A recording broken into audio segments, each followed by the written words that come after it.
গল্পের কথকতা চ্যানেলে আপনাদের সবাইকে স্বাগত। আপনারা আমাদের চ্যানেলে যারা নতুন তারা অবশ্যই চ্যানেলটিকে সাবস্ক্রাইব করবেন এবং প্রিয়জনদের সাথে শেয়ার করতে ভুলবেন না। গল্পের কথকতায় আজকে আমাদের নিবেদন তারাশঙ্কর বন্দ্যোপাধ্যায়ের ছোট গল্প বন্দিনী কমলা। রাজহাটের রায়বাড়ি প্রাচীন বনিয়াদি ঘর। কোম্পানির আমল হইতে বহু বিস্তীর্ণ জমিদারি, সংসারটিও বিপুল।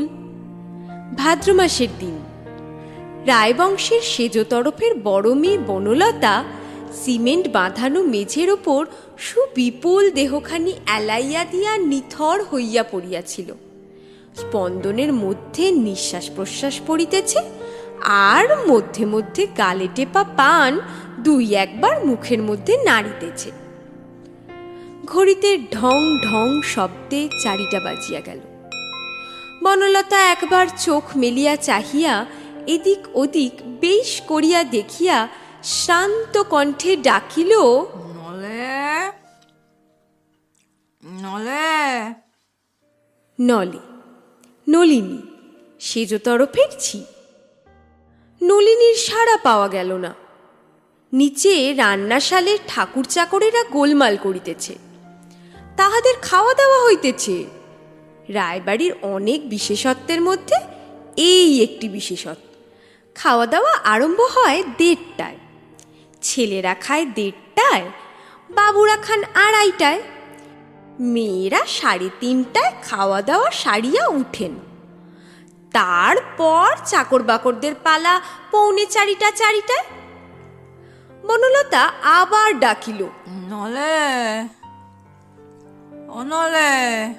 বড় তরফের ঝি কামিনী দরজার সম্মুখের বারান্দা দিয়া তেতলায় উঠিয়া গেল। সে সাড়া দিল না। বনলতা উদাস দৃষ্টিতে কড়িকাঠের দিকে চাহিয়া ডাকিতেছিল, দেখিতে পাইল না। পায়ের শব্দ শুনিয়াও ফিরিয়া চাহিল না। সে আবার ডাকিল, নলে নলে ও নলে। এবার একটি তরুণী বধূ আসিয়া দরজায় দাঁড়াইয়া বলিল, কি বলছেন দিদি? বড় তরফের কনিষ্ঠা বধূ, সদ্য বিবাহিতা। বনলতা ফিরিয়া না চাহিয়াই বলিল, তোমাকে নয়, নলেকে ডাকছি। বধূটি চলিয়া গেল। বনলতা আবার ডাকিল, ও নলে। বধূটি তেতলায় উঠিয়া গেল। একদিকের খোলা ছাদের ওপর ভাদ্রের রৌদ্র মাথায় করিয়া বড় তরফের বড় মেয়ে পান ও দোক্তা হাতে চরকির মতো অবিরাম ঘুরিতেছে।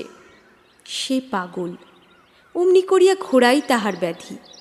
মধ্যে মধ্যে পান দোক্তা খায়, বিড়বিড় করিয়া বকে, ফিক ফিক করিয়া হাসে, আর অবিরাম ছাদের এ প্রান্ত হইতে ও প্রান্ত পর্যন্ত ঘুরিয়া বেড়ায়।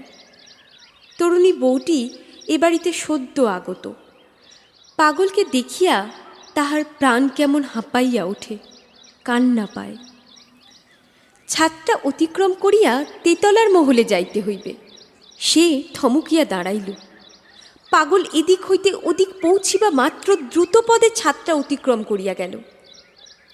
নলিনীঝি সেজগিন্নির পা টিপিতেছিল। সেজগিন্নির নাক ডাকিতেছে। মৃদুস্বরে বধূটি ডাকিল, নলিনী। নলিনী কথা বলিল না। ঘাড় নাড়িয়া ইঙ্গিতে প্রশ্ন করিল, কি? বনলতাদি ডাকছেন তোমাকে। নলিনী সঙ্গে সঙ্গে নিচেকার ঠোঁটটি উল্টাইয়া দিল। পরক্ষণেই বিরক্তি ভরা মুখে অতি সন্তর্পণে সেজগিন্নির পাখানি কোল হইতে পাশের পা বালিশের ওপর নামাইয়া রাখিল। সেজগিন্নির নাক ডাকিতেছিল, কিন্তু পাখানি নাবাইয়া দিবা মাত্র আরক্ত চোখ মেলিয়া তিনি তাকাইয়া দেখিলেন। নলিনী বলিল, বনদি ডাকছেন, শুনে আসি। সেজগিন্নির চোখ বন্ধ রইল। নলিনী নিচে চলিল, সঙ্গে সঙ্গে বধূটির বড় মুশকিল হইয়াছে। সে যেন মাটির জীব সমুদ্রতলের রাজ্যে আসিয়া পড়িয়াছে। এ রাজ্যের নিয়মকানুন সব আলাদা। দিনে বেচারার ঘুমানো অভ্যাস নাই, কিন্তু বেলা 3টার পর হইতে বাড়িখানা পর্যন্ত যেন ঘুমে ঝিমাইতে থাকে। জাগিয়া থাকে এক পাগল, তাহাকে তাহার বড় ভয়। দোতলার সিঁড়িতে আসিয়াই শোনা গেল, ও নলে, ও নলে। বনলতা সেই সকরুণ শ্রান্ত সুরে ডাকিতেছে। নলিনী বলিল, মরো তুমি, মরো, ভোজ কুমড়ি কোথাকার। বধূটি অবাক হইয়া গেল, কিন্তু কিছু বলার পূর্বেই বনলতার ঘরের সম্মুখে তাহারা পৌঁছিয়া গেল। বনলতা তখনও চোখ বন্ধ করিয়া ডাকিতেছে, নলে। কি দিদিমণি, আমি মেজমার পা টিপছিলাম। বনলতা কোনো কৈফিয়ত দাবি করিল না। চোখ মেলিয়া অতি কষ্টে পাশ ফিরিয়া একটা হাত প্রসারিত করিয়া হাত 10 দূরে মেঝের ওপর নামানো একটা রূপার কৌটা দেখাইয়া বলিল, ডক্টর কৌটোটা দে। নলিনী তাড়াতাড়ি কৌটোটা বনলতার কাছে আনিয়া নামাইয়া দিল। বনলতা বলিল, আর একখানা পাতলা চাদর আমার গায়ে ঢেকে দে তো। বধূটির বিস্ময়ের পরিসীমা ছিল না। সে বলিল, গরম লাগবে না দিদি? বড় মাছি লাগছে। নলিনী বিনা বাক্য ব্যয়ে একখানা চাদর আনিয়া বনলতার সর্বাঙ্গ ঢাকিয়া দিয়া চলিয়া গেল। বধূটি বলিল, একটু বাতাস করবো দিদি? তুমি আর জ্বালিও না তো ছোট বউ, কেবল কানের কাছে ঘ্যান ঘ্যান। ঝি চাকর থাকতে বাড়ির বউয়ে বাতাস করে নাকি? ঘড়িতে ঢং করিয়া 8 ঘণ্টা বাজিল। বেলা 4:30। বাড়িটাতে যেন জনমানব নাই, কেবল কতকগুলা অস্বাভাবিক শব্দ, বিভিন্ন ব্যক্তির বিভিন্ন ধরনের নাক ডাকার শব্দ। নিচে কয়টা কাক উচ্ছিষ্ট বাসন লইয়া কলকল করিতেছে। ঝি চাকরেরা ঘুমাইতেছে। বারান্দার রেলিংয়ে ভর দিয়া বউটি দাঁড়াইয়াছিল। সহসা তাহার হাসি পাইল। কাকার নাক ডাকিতেছে, খো খো পট পট পট।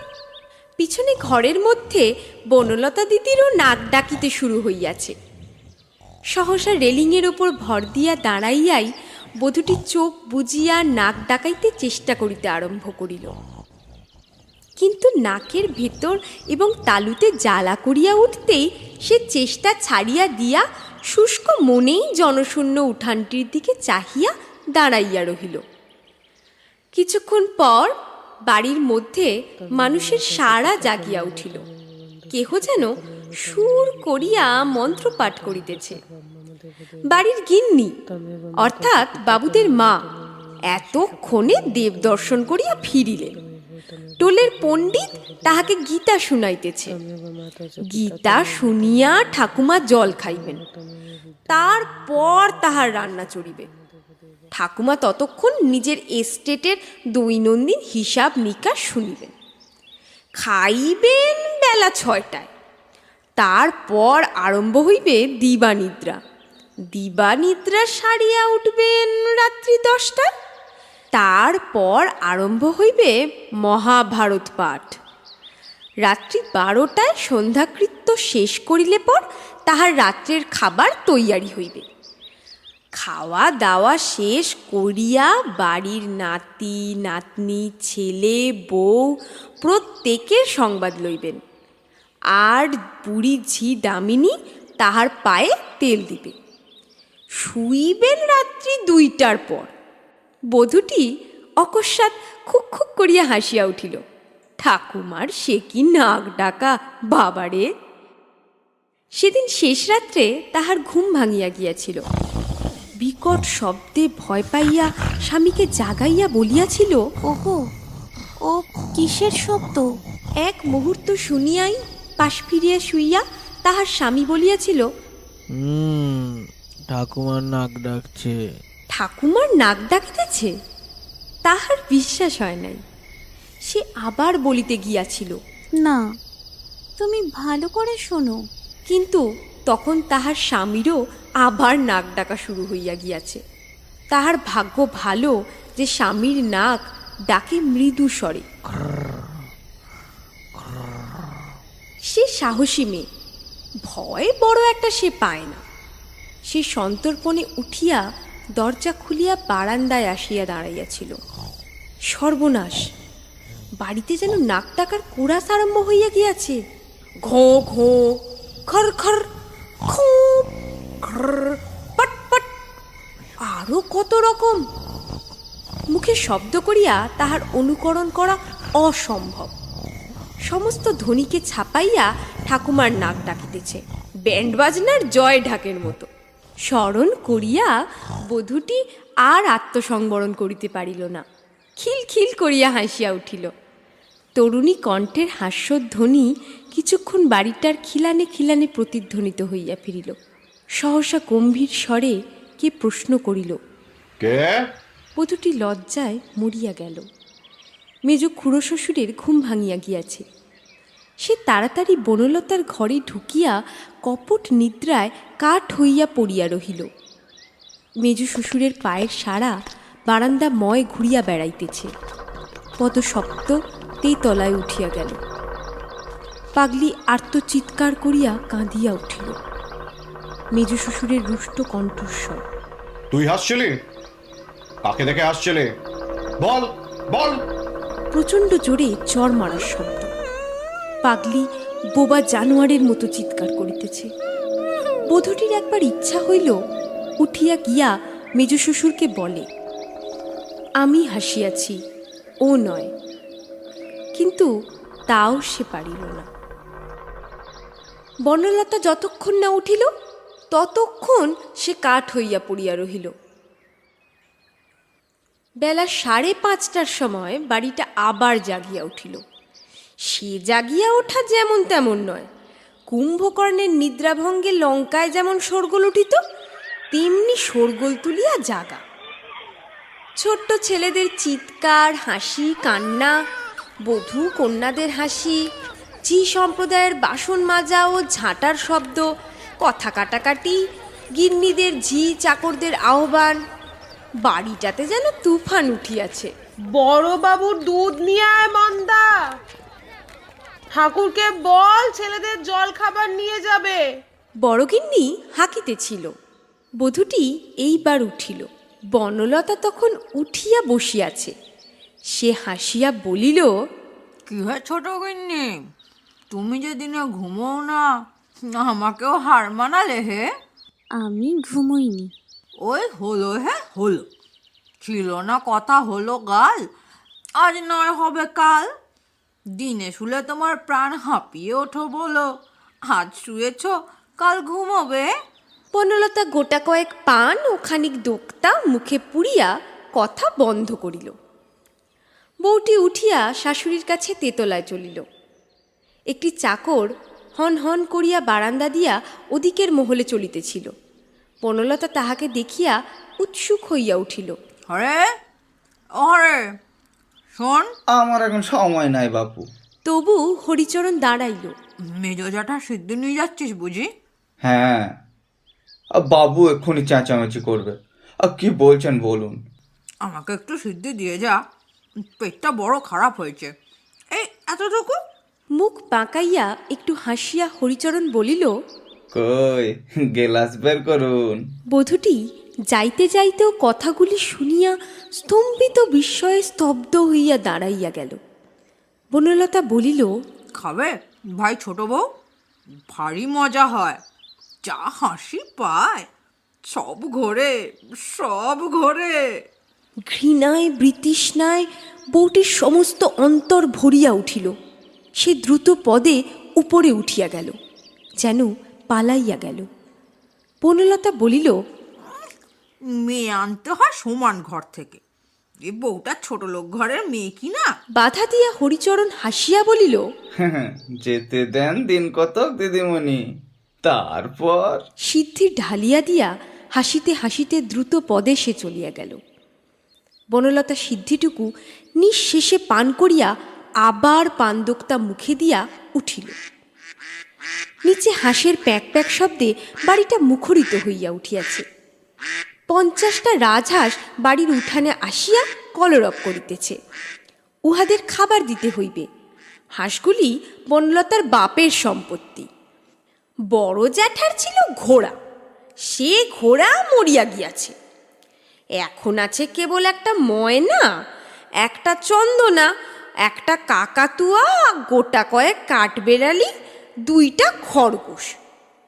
মেজ জ্যাঠার আছে 100 পায়রা। বনলতার বাপের এই হাঁস, ছোট কাকার গোটা আষ্টে কুকুর। পায়রা ও কুকুরের প্রতি ভীষণ ঘৃণা বনলতার। পায়রাগুলো যা ঘর নোংরা করে, আর কুকুর তো অস্পৃশ্য, ছুঁইলে স্নান করিতে হয়। রাজহাঁসগুলি যেমন দেখিতে সুন্দর, তেমনি ডিম খাইতে সুবিধা। বড় জ্যাঠার শখের জিনিসগুলিও ভালো। ময়নাটা যা চমৎকার ধমক দেয়, হারামজাদা শালা শুয়ার কি বাচ্চা, চমৎকার। বউটির নাম মণি, মণিমালা। এ বাড়িতে নাম হইয়াছে কাঞ্চন বউ। এ বাড়িতে বধূদের নামকরণ হয় প্রাচীন প্রথায়। মানিক বউ, রানী বউ, মতি বউ, রত্ন বউ, সুবর্ণ বউ, আতর বউ, বেলা বউ, অর্থাৎ হীরা, মণি, মাণিক্য, মুক্তা, পান্না প্রভৃতি মহার্ঘ এবং আতর, বেলা, চাপা প্রভৃতি পরম আদরণীয় বস্তুর নামকরণ করা হয়। কাঞ্চন বউ তেতলায় উঠিতে উঠিতেই শুনিল তাহার শাশুড়ি ঝিকে বলিতেছেন, দেখ তো রে, কাঞ্চন বৌমা কোথায় গেল? কাঞ্চন বউ গতি দ্রুততর করিল। শাশুড়ি আপন মনেই বোধ করি বলিতেছিলেন, সমস্ত দুপুর মেয়ে কেবল ঘুরে বেড়াবে, সকলে ঘুমোবে, আর কাকচিলের মতো বৌমা এখান ওখান করে ফিরবে। বলে অভ্যেস নেই। অভ্যেস থাকবে কোথা থেকে? গেরস্ত বাড়ির মেয়েদের কি ঘুমোবার সময় থাকে? কাঞ্চন বউ নত মুখে শাশুড়ির কাছে গিয়া দাঁড়াইল। এই যে, কোথায় ছিলে সমস্ত দুপুর? কাঞ্চন বউ চুপ করিয়া রহিল। যাও, চুল বেঁধে কাপড় কেচে নাও। ঠাকুরুন ডেকেছে তোমাকে। আজ থেকে তোমাকেই লক্ষ্মীর ঘরে সন্ধে দেখাতে হবে। বাড়ির ছোট বউরাই ও কাজ চিরকাল করে। তাড়াতাড়ি চুল বাঁধিয়া গা ধুইয়া লালপাড় গরদের একখানি শাড়ি পরিয়া কাঞ্চন বউ প্রস্তুত হইয়া শাশুড়ির অপেক্ষা করিয়া রহিল। তিনি তাহাকে বাড়ির গিন্নির কাছে লইয়া যাইবেন। নিচে খুব শোরগোল উঠিতেছে। রান্নার শালে সর্বাপেক্ষা বেশি ব্যস্ততা। দোতলার বারান্দায় দাঁড়াইয়া বনলতা হাঁকিতেছে, সেই সুরে, সেই ভঙ্গিতে। নলে নলে নলে এবার অল্পেই সাড়া দিল। যাই।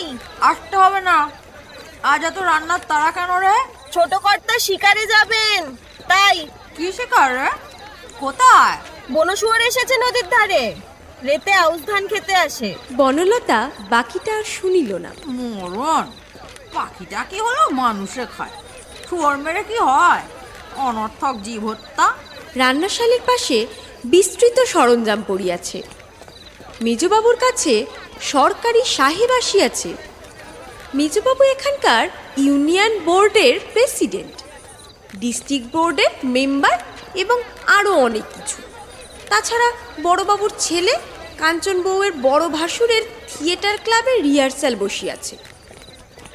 কাঞ্চন বউ অবাক বিস্ময়ে সমস্ত দেখিতেছিল।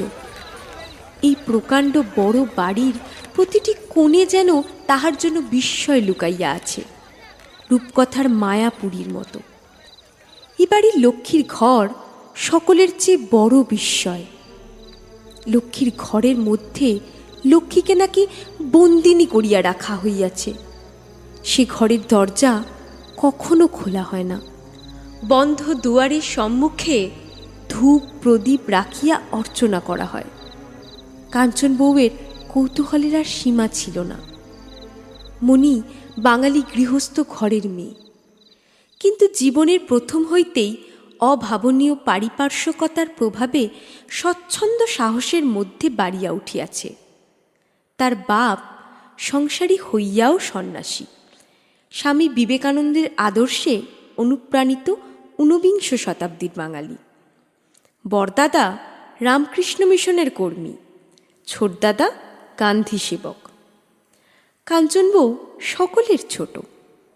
শৈশবে মাতৃহীন হইয়া মেয়েটি এই উদাসীন সংসারে আরণ্য লতার মতো জীবনের সকল প্রতিকূলতার সহিত যুদ্ধ করিয়া আপন শক্তিতে বড় হইয়াছে। তাহার রূপ দেখিয়া তাহাকে এ বাড়িতে আনা হইয়াছে। কিন্তু এ বাড়ির মৃত্তিকার সকল রস, এ বাড়ির আকাশের সকল আলো বাতাস তাহার জীবনের ধাতু প্রকৃতির পক্ষে বিষ না হইলেও বিষম হইয়া উঠিয়াছে। তবু তাহার কৌতূহলের অন্ত নাই। তাহার জীবনী শক্তি কিছুতেই পরাজয় মানিতে চায় না। বড়গিন্নি আসিয়া উপস্থিত হইলেন। তাহার সঙ্গে উলঙ্গ একটি 12 বৎসরের বালক, তাহার বড় ছেলের বড় ছেলে। বড়গিন্নি এতক্ষণ ব্যস্ত ছিলেন বড় ছেলের বড় ছেলেটিকে লইয়া। 12 বছরের ছেলেটিকে লইয়া বড়গিন্নির ঝঞ্ঝাটের আর সীমা নাই। তাহার সমস্ত কিছু বড়গিন্নিকে করিতে হয়। অপটু মায়ের 8 মাসের সন্তান ছেলেটি, আতুরে তাহাকে আঙুরের মতো তুলিয়া মুড়িয়া রাখা হইয়াছিল।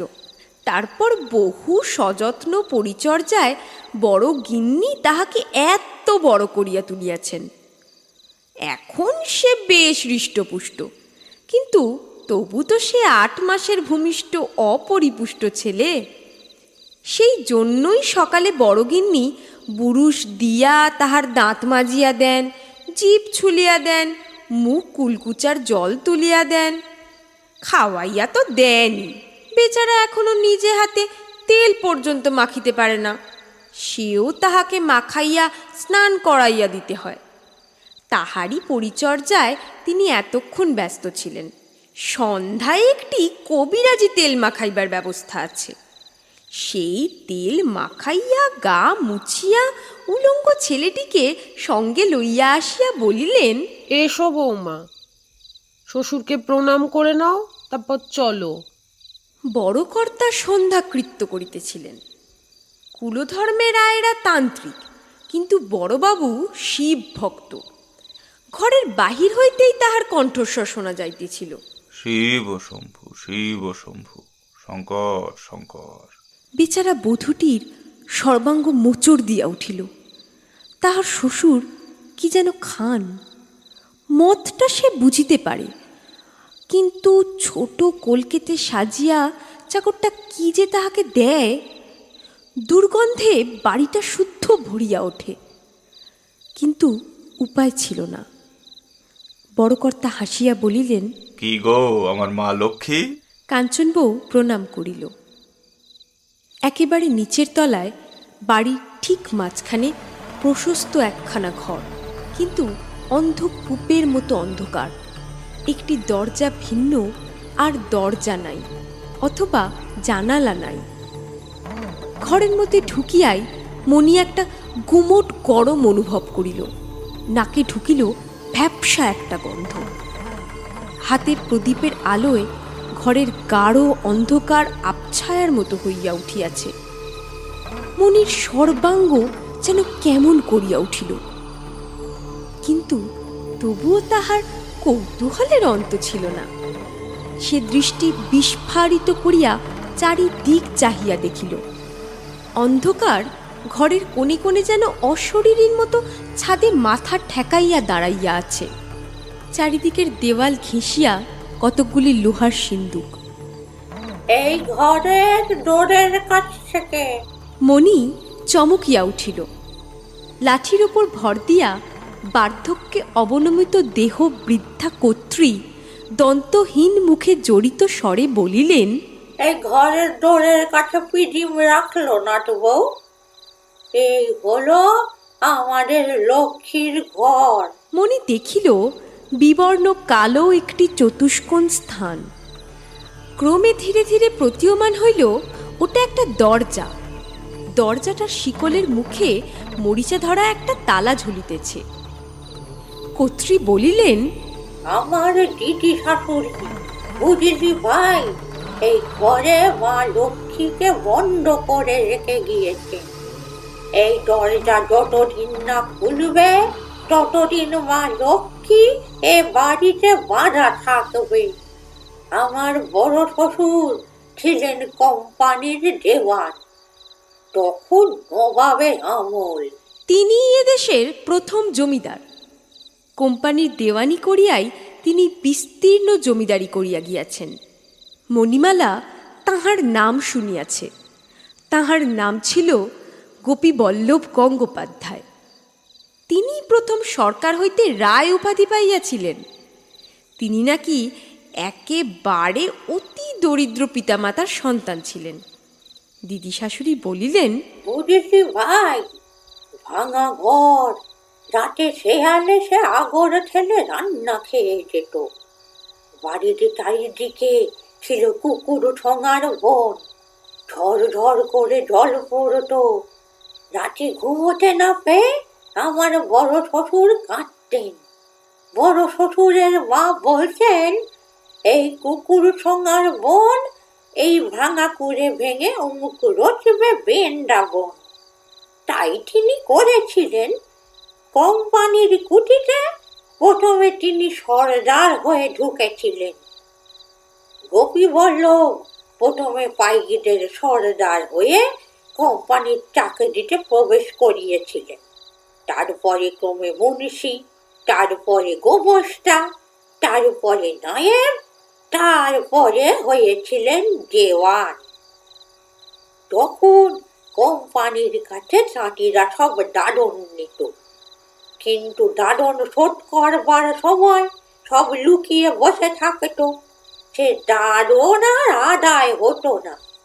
তখন সাহেব বললে, যে এই দাদন আদায় করতে পারবে তাকেই আমি দেওয়ান করব। এই আমার বড় শ্বশুরের কপাল খুলে গেল। খুঁজে খুঁজে সব তাঁতিদের ধরে এনে খুঁটিতে বেঁধে দাদন একেবারে পয়সা আদায় করে দিলেন। বুঝলি ভাই নাটবো, সাধারণ পুরুষ ছিলেন কি তিনি? তার যাকে বাঘে বলদে এক ঘাটে জল খেত। সত্য কথা, সে আমলে গোপীবল্লভকে লোকে দণ্ডমুণ্ডের বিধাতা বলিয়া মানিত। কোম্পানির কর্তা সাহেবদের তিনি ছিলেন ডান হাত। মণিমালা বিস্ফারিত দৃষ্টিতে দিদি শাশুড়ির কুঞ্চিত চর্ম দন্তহীন মুখের দিকে চাহিয়া শুনিতেছিল। সে আমলের কথা সে অনেক জানে। তাহার বিবেকানন্দ ভক্ত বাপ, রামকৃষ্ণ মিশনের কর্মী বরদাদা, গান্ধীপন্থী ছোট দাদার কাছে অনেক শুনিয়াছে।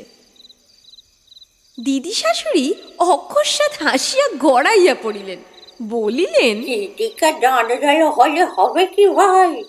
বুড়ো খুব রসিক ছিল বুঝলি। 7 বছর বয়সে বুড়ো তৃতীয় পক্ষ বিয়ে করেছিল। প্রথম দুপক্ষের ছেলেপুলে ছিল না। তারপরে 7 বছর বয়সে নৌকা করে যেতে গাঙের ঘাটে আমার দিদি শাশুড়িকে দেখে বুড়োর মুন্ডু ঘুরে গেল। বুঝলি ভাই, সে আমলে পুজোর সময় লোকে দুর্গা ঠাকুরনের পিটিমে না দেখে নাকি দেখলো আমার দিদি শাশুড়িকে। এই টানা টানা চোখ, দুধে আলটাই রং, চাপার কলির মতো আঙুল। সবচেয়ে বাহারের ছিল তার চুল, ঘোড়ার মতো কালো আর কোকড়ানো। তার পেটে জন্মালেন আমার শ্বশুর। আরে কি ভাগ্যে ছিল আমার দিদি শাশুড়ি! বিয়ের পরেই 2 সতীন টুক টুক করে মরে গেল। তখন এই বাড়ি হলো। বুড়ো নাকি বলতো, এ মানিক আমি রাখবো কোথায়? নাম দিয়েছিলেন মানিক বউ। মানিক বউয়ের আতরের ভরি ছিল 80 টাকা। ঢাকা থেকে ঢাকায় কাপড় আসতো, কাশি থেকে আসতো গরদ। বুঝলি ভাই নাটবো, বড় তো মারা গিয়ে বুড়োই ভালো, নইলে ভাই আদর হয় না। জানিস তো, প্রথম পক্ষ হলো হেলা ফেলা, দ্বিতীয় পক্ষ ফুলের মালা, আর তৃতীয় পক্ষ হলো হরি নামের ঢোলা। ওটার গলাতেই থাকে 24 ঘন্টা। কাঞ্চন বউ মুখ নত করিয়া মৃদু হাসিল। দিদি শাশুড়ি বলিলেন, হাসিতেছে বুঝি? তোর ওই ছোড়া বর তোকে আদর করবে মনে করেছিস? এ বাড়ির সবারই 12 ফটেকা রোগ আছে। ছোড়াকে খুব কষে আগাম টেনে রাখবি, বুঝেছিস? মণি বলিল, আপনি মা লক্ষ্মীর কথা বলুন। তাই বলছিল। সে আমাদের দিদি শাশুড়ির আমলে। তখন বুড়ো মারা গিয়েছে সদ্য। আমার শ্বশুরের বয়স তখন বছর 20। সবে বিয়ে হয়েছে। তখন আমাদের নাম ছিল কীর্তি ঘোষ। আমার বড় শ্বশুরের হাতে তৈরি নাম। শ্বশুর বলতেন কীর্তি কাকা। কি দাপট তার! সমস্ত ছিল তার হাতে। ভারী কুটিল লোক ছিল কীর্তি ঘোষ। আমার শ্বশুর তাকে খুন করে তবে সম্পত্তি হাতে পান। সপ্তমীর দিন তাকে খুন করেছিলেন। মণি শিহরিয়া উঠিল। খুন? হ্যাঁ, তা না হলে সে কি আর সম্পত্তি দিত শ্বশুরকে? আমার দিদি শাশুড়ি কিন্তু শ্বশুরকে বললেন, এ কি মহাপাপ করলি তুই? আমার বংশ কি করে থাকবে? সেই থেকে তিনি একেবারে যোগিনী সাজলেন, গেরুয়া কাপড় পরলেন, গায়ে নামা বলে নিলেন, তেল ছাড়লেন, কুকরানো চুল রুক্ষ হয়ে ফুলে চামড়ের মতো হয়ে উঠল। অল্প বয়সে বিধবা হয়েছিলেন, চুলটাকে কাটতে দেয়নি ঘরের লোকে। 8 দিন উপোস করে থাকলেন। মা, এ মহাপাপ থেকে আমার বংশকে রক্ষা করো। তারপরে আঙুল গুনতে আরম্ভ করলেন। অষ্টমী, নবমী, দশমী, একাদশী, দ্বাদশী, ত্রয়োদশী, চতুর্দশী, পূর্ণিমী, 8 দিন। সেই দিন কোজাগরী পূর্ণিমী। সেই কোজাগরী পূর্ণিমার রাত্রে অষ্টাহ উপবাসিনী গোপীবল্লভের পরমা সুন্দরী সহধর্মিণী ওই লক্ষ্মীর ঘরে ঘৃত দীপ জ্বালিয়া বসিয়াছিলেন। এই প্রাসাদ তুল্য বাড়িটির ফটক হইতে অন্দর পর্যন্ত সারি সারি আলো জ্বলিতেছে। আকাশে পূর্ণিমার চাঁদ, জ্যোৎস্নায় যেন ভুবন ভাসিয়া যাইতেছে। কেবল দিগন্তের এক কোণে কোন সুদূর দূরান্তের সচকিত বিদ্যুৎ চমকের ক্ষীণ আভাস মধ্যে মধ্যে খেলিয়া যাইতেছিল। সমস্ত বাড়ি নিঝুম। দাস দাসী, পুত্র পুত্রবধূ সব ঘুমো ঘোরে অচেতন। কোজাগরী পূর্ণিমায় এমনই চৈতন্যহারা ঘুমই মানুষের চোখে নামিয়া আসে, আজও আসে। লক্ষ্মীদেবী এই জ্যোৎস্নাময়ী কোজাগরী নিশীথে পৃথিবী ভ্রমণে বাহির হন। প্রশ্ন করেন সুধা খরা কণ্ঠে, কোজাগরী রাত্রে কে জাগে রে, কে জাগে? উত্তর দেয় ভক্তিমান গৃহস্থের গৃহদ্বারের আলোক শিখা ও আলিপনা।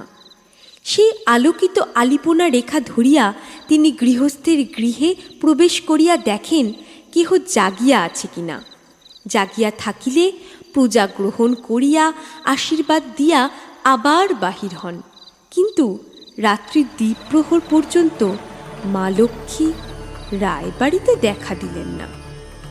গোপীবল্লভের রূপসী বিধবার চোখের জলের আর বিরাম ছিল না। তারপর রাত্রি যখন তৃতীয় প্রহরের প্রথম ভাগ, অকস্মাৎ জ্যোৎস্না কোথায় অন্তর্হিত হইল। ঘন কালো মেঘে আকাশ ছাইয়া গেল। সঙ্গে সঙ্গে বাতাস, সে বাতাসে সমস্ত আলো নিভিয়া গেল। গোপীবল্লভের বিধবার ভক্তি ও নিষ্ঠার সীমা ছিল না। তিনি আবার প্রদীপ জ্বালাইয়া সেঁচ দিয়া সেগুলিকে ঢাকিয়া দিলেন। কর্কর শব্দে মেঘ ডাকিয়া উঠিল। চারিদিক অন্ধকার, সঙ্গে সঙ্গে মুষলধারে বর্ষণ।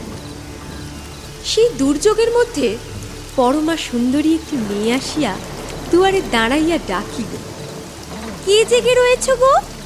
আমাকে একটুখানি বসতে দেবে? অন্ধকারে আমি পথ পাচ্ছি না। অপূর্ব পদ্ম গন্ধে রায়গিন্নির মন প্রাণ তখন উল্লাসে ভরিয়া উঠিয়াছে। তিনি মনে মনে হাসিলেন, মুখে বলিলেন, দিতে পারি মা, এক শর্তে। কি বলো? তুমি এইখানে বসো, আমি একটু বাইরে যাব।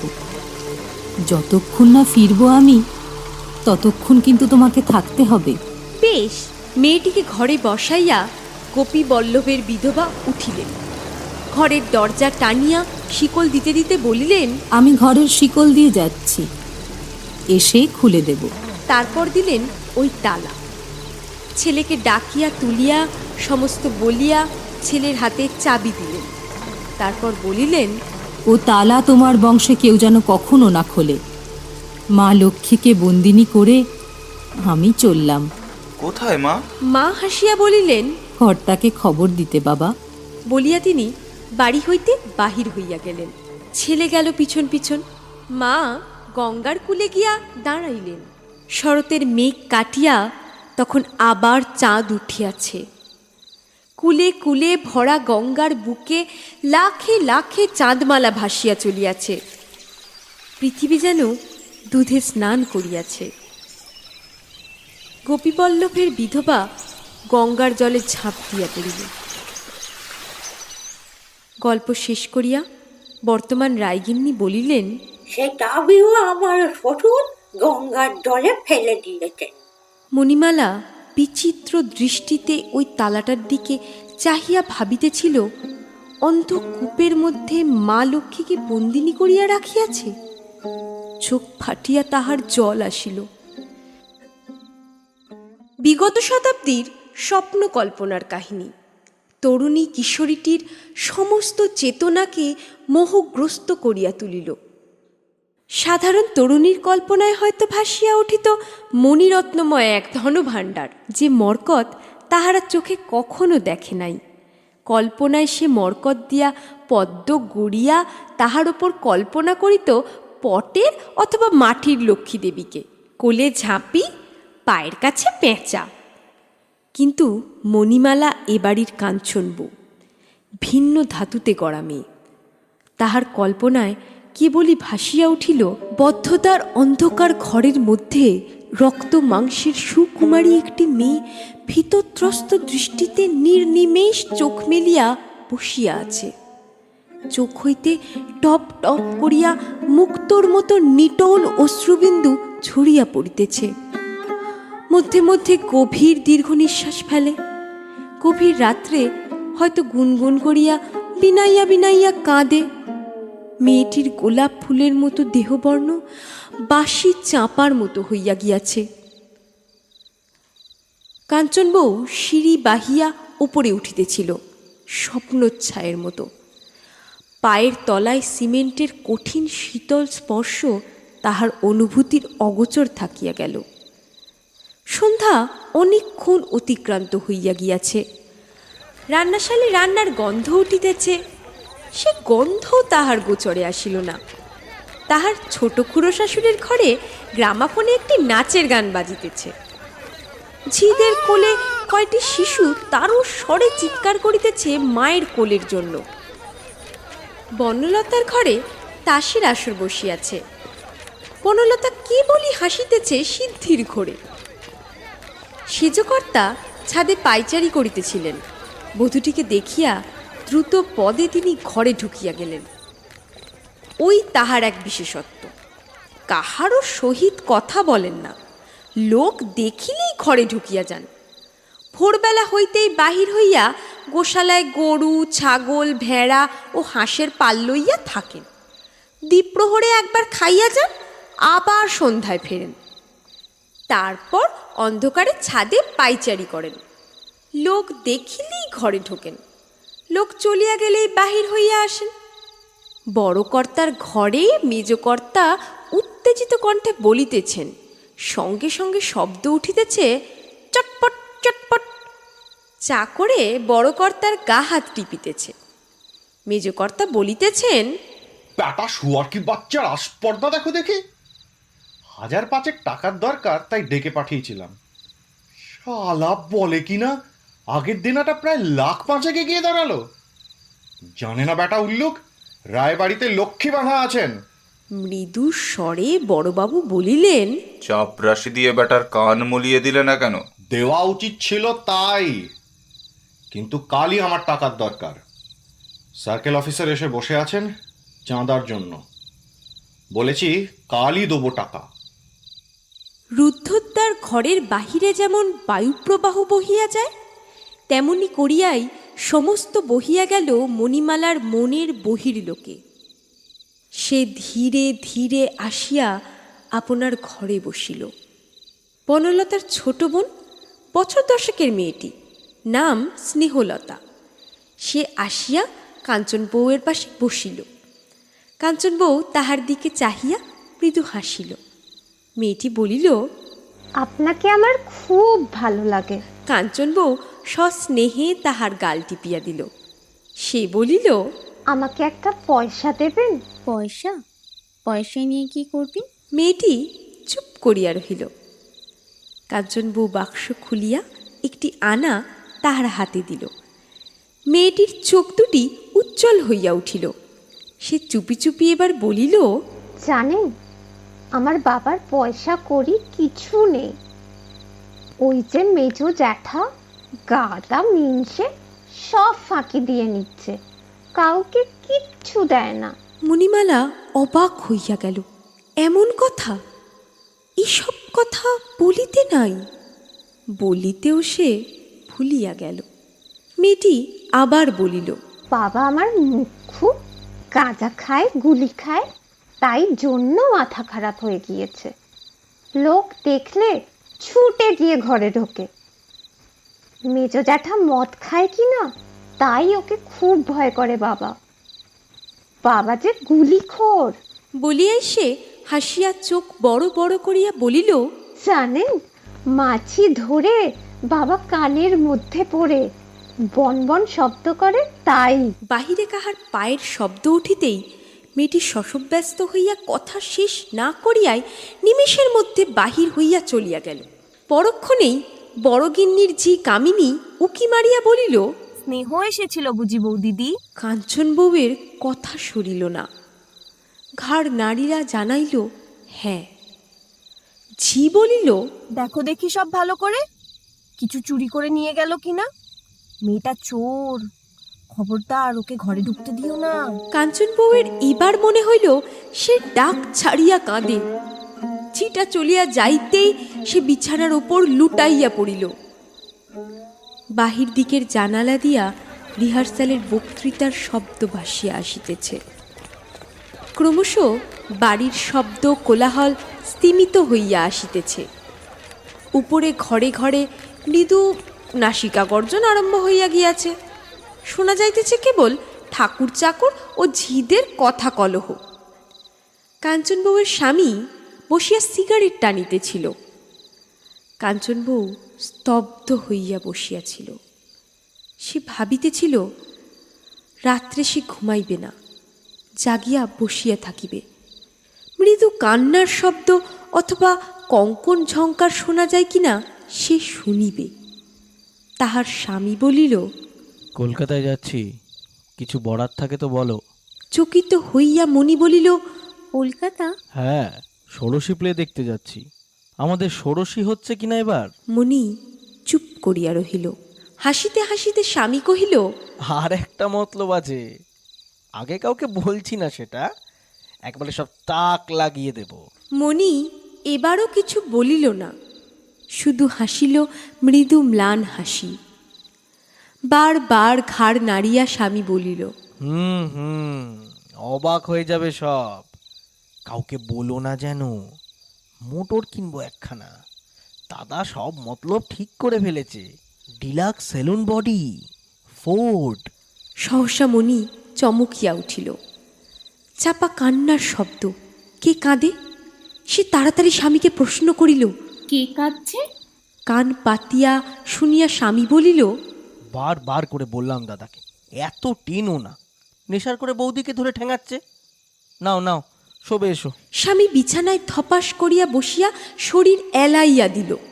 সে আবার ডাকিল, শো এসে। কাঞ্চন বউ উত্তর দিল না। কয়েক মুহূর্ত পরেই স্বামীর নাক ডাকিতে লাগিল। আরও কিছুক্ষণ পরে রান্নাশালের সারা শব্দ স্তব্ধ হইয়া গেল। ওদিকে দিদি শাশুড়ির মহলে কেবল মৃদু সাড়া উঠিতেছে। লুচি ভাজার গন্ধ আসিতেছে। ঠাকুরমায়ের জল খাবার তৈয়ারি হইতেছে।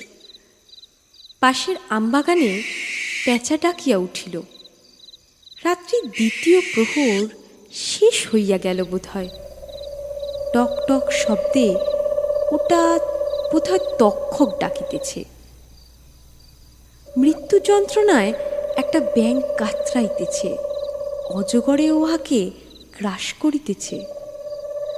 আরও একটু নিবিষ্ট হইয়া কাঞ্চনবউ শুনিল, আমবাগানে অসংখ্য ঝিঝি ডাকিতেছে, কিন্তু কই পদ্মগন্ধ তো পাওয়া যাইতেছে না, মৃদু কঙ্কন ঝঙ্কারও তো উঠিতেছে না।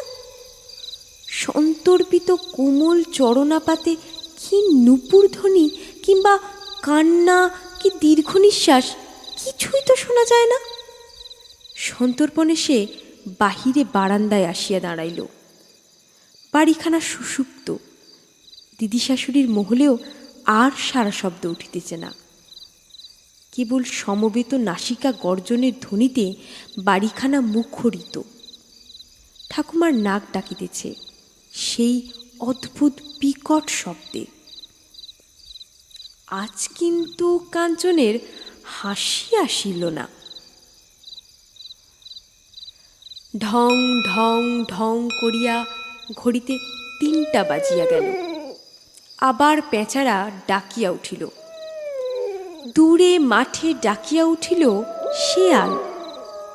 কোথাও কেহ কাঁদে না, কাহারও দীর্ঘশ্বাসের ক্ষীণতম আভাসও পাওয়া যায় না। পূর্ব আকাশে শুকতারা উঠিয়াছে। রাত্রি শেষ হইয়া আসিতেছে। রাত্রি প্রভাতের সঙ্গে সঙ্গে কাঞ্চন বউয়েরও যেন মোহ কাটিল।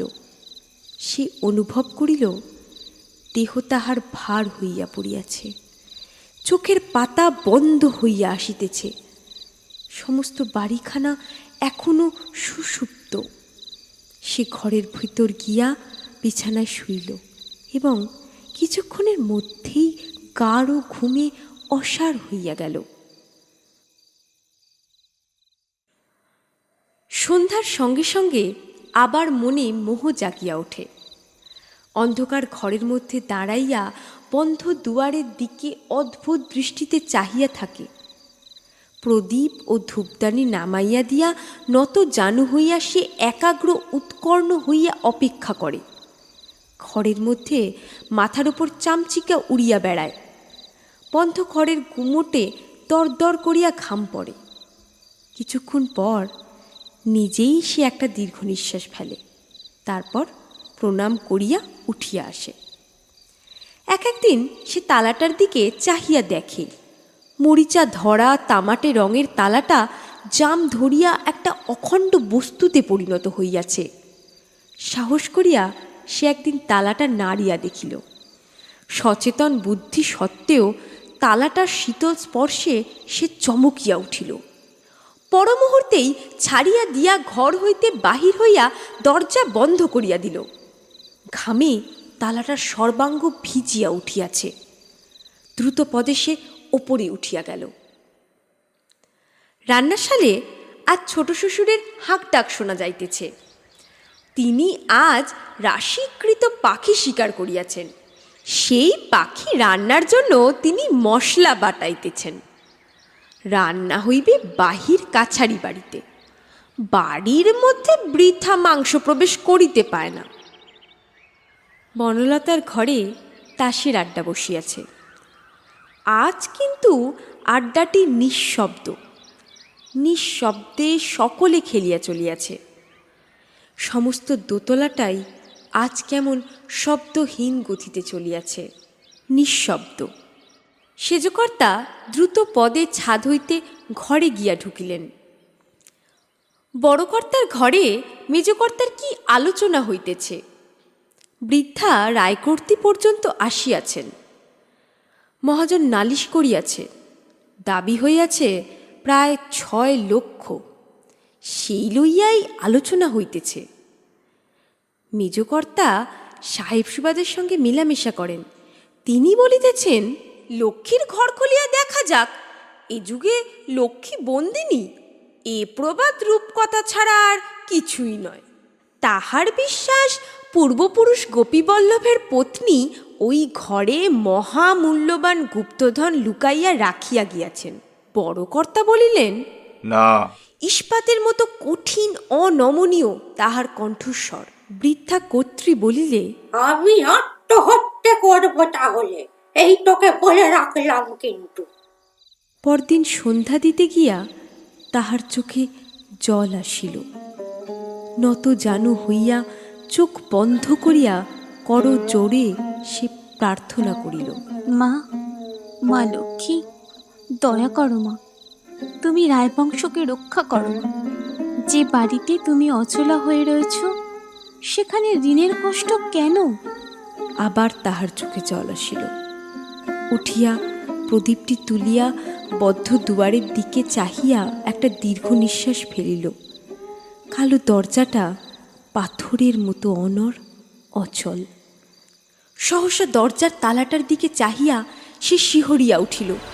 ব্যগ্র উৎসুককে সে তালাটার অতি নিকটে আলোটা তুলিয়া ধরিল। শতাব্দীর রসনা অবহেলিত তালাটা প্রথম দৃষ্টিতে অখণ্ড পাথরের মতো মনে হইলেও ক্ষয়িত হইয়া কখন ঝুলিয়া গিয়াছে, কেবল ঝুলিয়া আছে। অত্যগ্র উত্তেজনায় তালাটা ধরিয়া সে টানিল। তারপর সে পাথরের মতো অনল অচল দরজাটার গায়ে শরীরের সমস্ত ভার দিয়া ঠেলা দিল। বারবার বারবার সে যেন পাগল হইয়া গিয়াছে।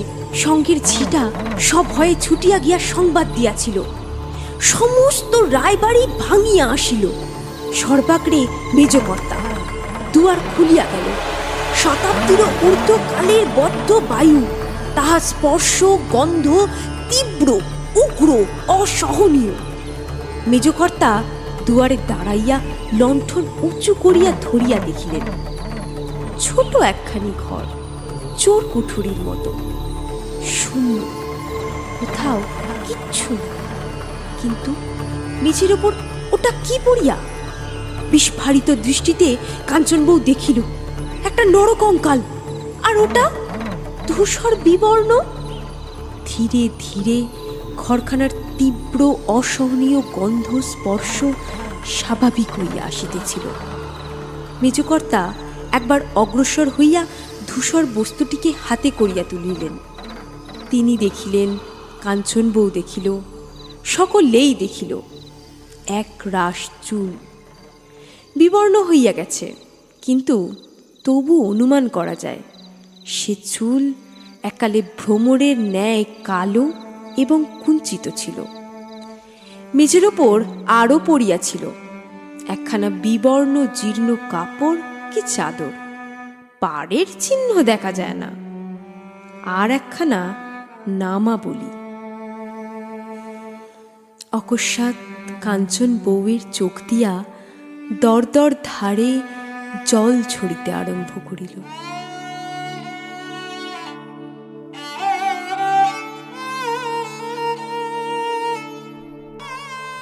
এতক্ষণ শুনছিলেন তারাশঙ্কর বন্দ্যোপাধ্যায়ের বন্দিনী কমলা।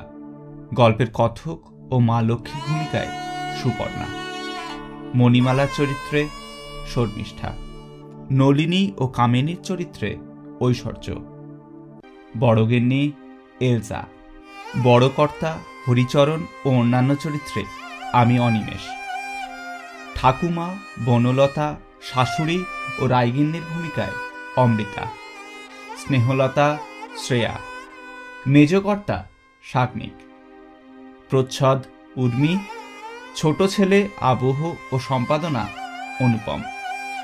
আমাদের গল্প যদি তোমাদের ভালো লেগে থাকে তাহলে অবশ্যই আমাদের চ্যানেলটিকে সাবস্ক্রাইব করবেন এবং বন্ধুদের সাথে শেয়ার করতে ভুলবেন না।